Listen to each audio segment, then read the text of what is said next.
Well, hey there, porch sitters. This is Professor Colton P. Colton here, rocking the mullet, minding the history, and welcome back to the Back Porch History Show, where we dust off the past and sometimes knock the cobwebs right into your cocoa. Now, when you think about Christmas, you're probably picturing twinkly lights, cozy sweaters, and a jolly old fellow in a red suit, right? Well, today we're going to tip that sleigh over just a bit. So grab a blanket, scoot a little closer to the fire, and maybe double check the nice list. When you think of Christmas, you're probably picturing a jolly guy in a big red suit, right?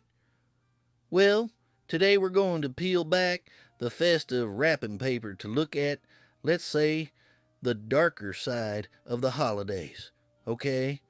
Let's dive into the strange, the spooky, and the snow-dusted history of Krampus.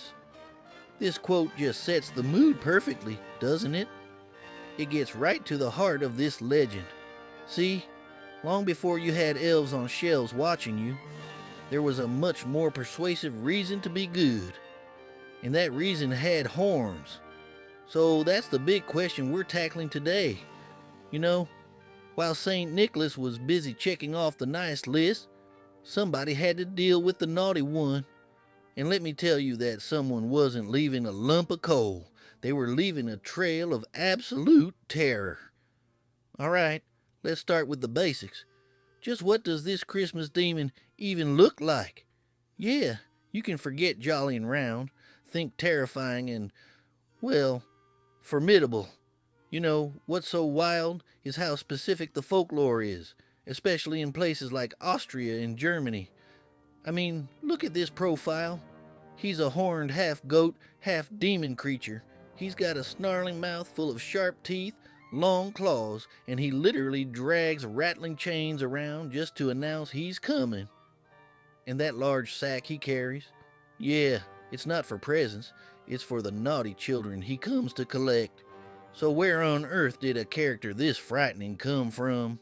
Well, the answer is actually way older than Christmas itself. His roots go back to something much, much more ancient.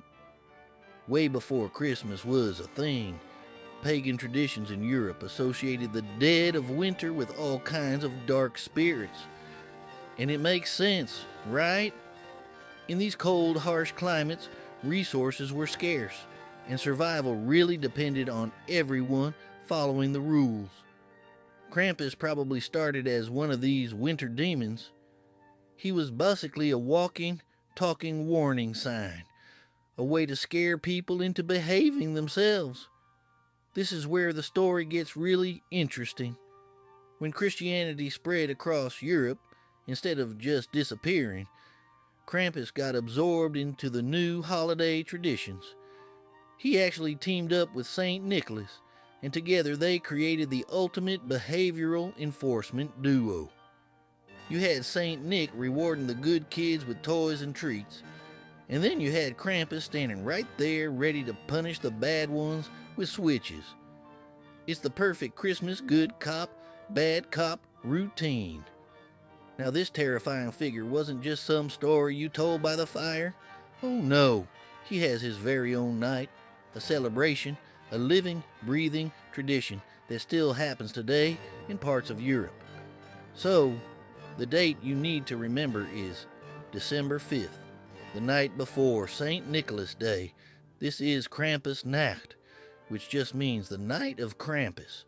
And in places like Austria and Germany, this is when the beast is said to hit the streets, when he is actively looking for naughty children. And this tradition has morphed into something, the Krampus Lauf, or the Krampus Run. I mean, just picture this.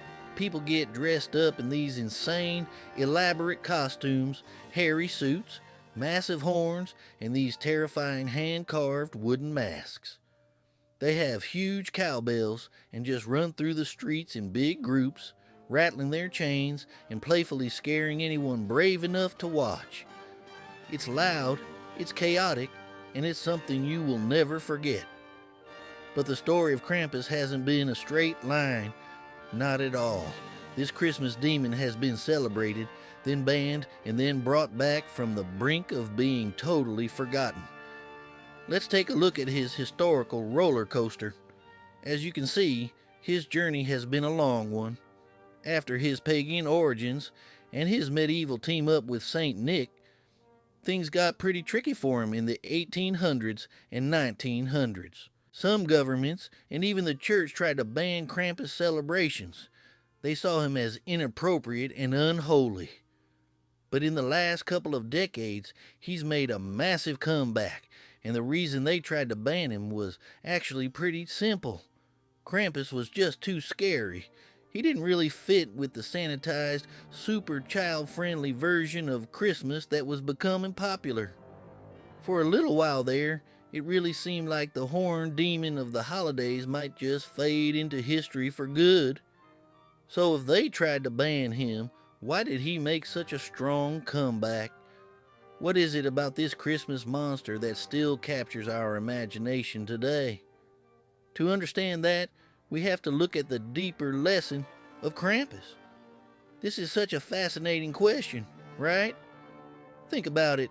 In a world before modern police forces, or smartphones, or constant distractions, how did you make sure people, especially kids, follow the rules?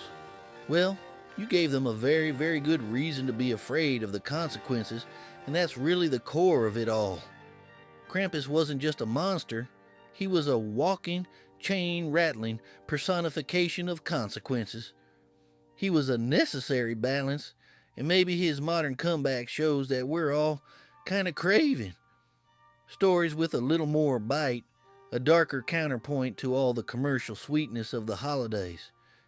Here's your reminder that actions matter, that choices are important, and that kindness is what keeps chaos away. And hey, this idea wasn't just unique to Krampus. As you can see, other European cultures have really similar figures. In France, you've got Père Fouettard, the whipping father.